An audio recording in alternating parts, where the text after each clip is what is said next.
নমস্কার,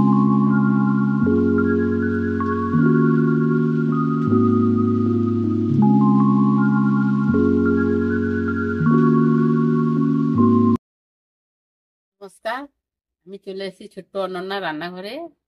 আজকে আমি বানাবো আমের আচার। রোদেও দিতে হবে না, তেলও দিতে হবে না। তেল ছাড়া, রোদে দেওয়া ছাড়া আমি আচার বানাবো। এবারে আমটা আমি পুকুর থেকে ধুয়ে নিয়ে আসবো, তারপরে ছাড়িয়ে নেব।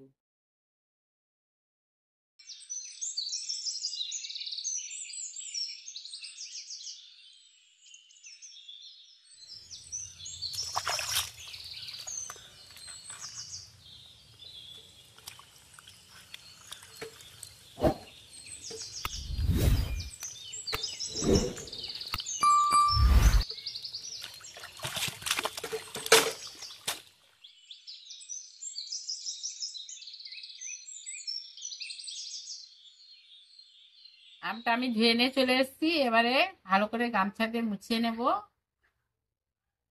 পরিষ্কার করে, যাতে জল একটুও না থাকে। মুছিয়ে নেব।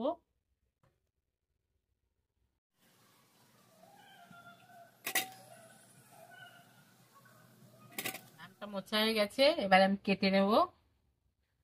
এই বোঁটাটা আগে কেটে নেব, যেহেতু আঠাগুলো আছে বের হয়ে যাবে।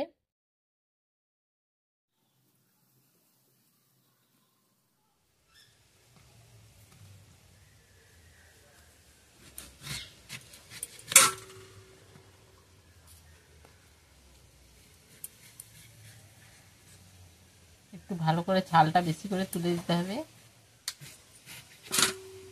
এই যে এইগুলো আঁশগুলো ভালো করে তুলে দেবে, আমের আঁশগুলো।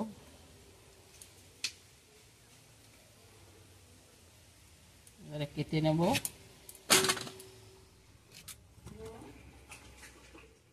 আমগুলো আমি কেটে নিয়েছি, এবারে লবণটা মাখিয়ে নেব।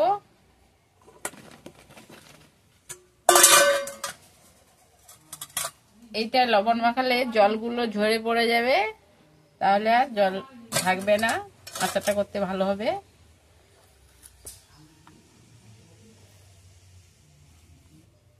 পরিমাণ মতো লবণ দিয়ে দিচ্ছি।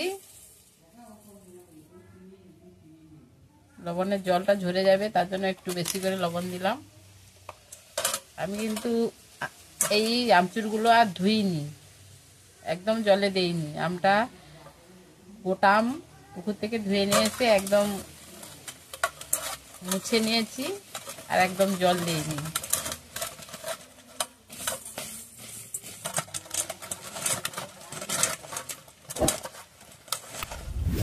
একদম লবণ মাখানো হয়ে গেছে। আমে লবণ দিলে জল ঝরবে, তার জন্য এই ঝুড়িতে করে নিয়েছি। জলটা ঝরে পড়বে, তারপরে আমি আচার বানাবো। লবণটা মাখানো হয়ে গেছে, এবারে আমি 1 ঘন্টা মতো রেখে দেবো, যেহেতু জলটা ঝরবে, তার জন্য। জল ঝরার পরে আমি আচার বানাতে দেবো। আমটা নুন মাখিয়ে রেখেছিলাম, 1 ঘন্টা পর দেখুন কত সুন্দর জল ঝরে গেছে। এই যে জল, এতটা নুন জল ঝরেছে, একদম নেই, একদম শুকিয়ে গেছে, শুকোনোর মতো। দেখুন,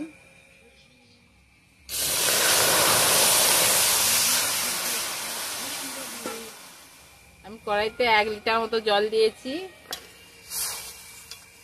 জলটা গরম হয়ে গেছে, এবারে আমি চিনি দিয়ে দেব।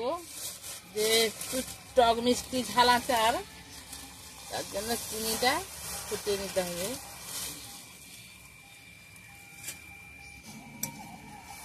এইভাবে নাড়তে হবে, জলটা একটু ফুটে আসবে, তারপরে আমটা দিয়ে দিতে হবে।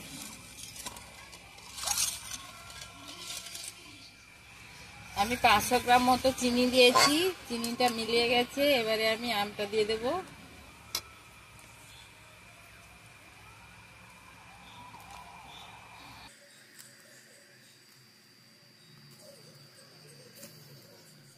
এইভাবে নাড়তে হবে, আমটা সেদ্ধ হয়ে জলটাও মরে যাবে, জলটাও শেষ হয়ে যাবে, তারপরে মশলা দেব।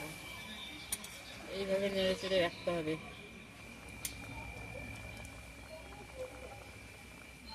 দেখুন বন্ধুরা, তেল ছাড়া আচারটা দেখুন। আমি এতে এবারে গোটা তেজপাতা দুটো দিয়ে দিলাম।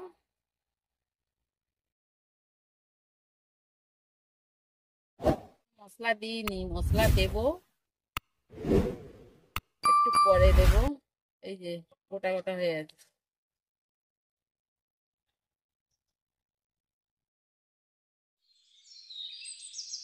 এবারে আমি মশলাটা দিয়ে দেব। প্রথমে লঙ্কার গুঁড়ো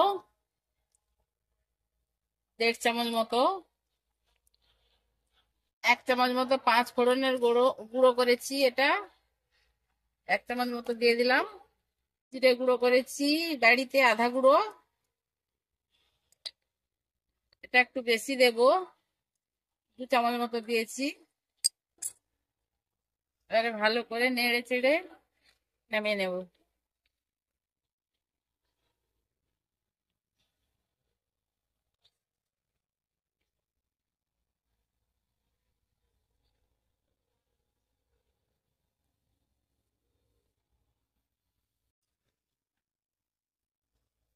একটু ফুটিয়ে নিতে হবে,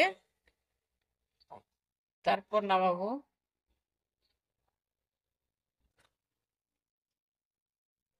দেখুন বন্ধুরা, আচারটা এবার দেখুন, তো সুন্দর কালার হয়েছে,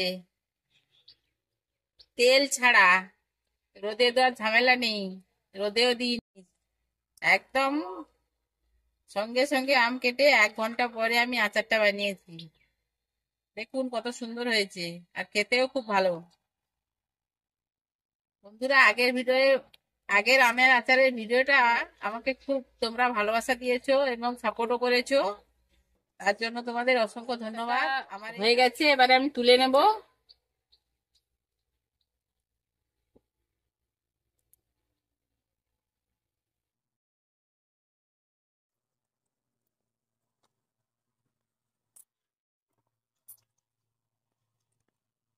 আমার এই আচারটা যদি ভালো লেগে থাকে, লাইক, কমেন্ট, সাবস্ক্রাইব করতে ভুলবেন না। নমস্কার।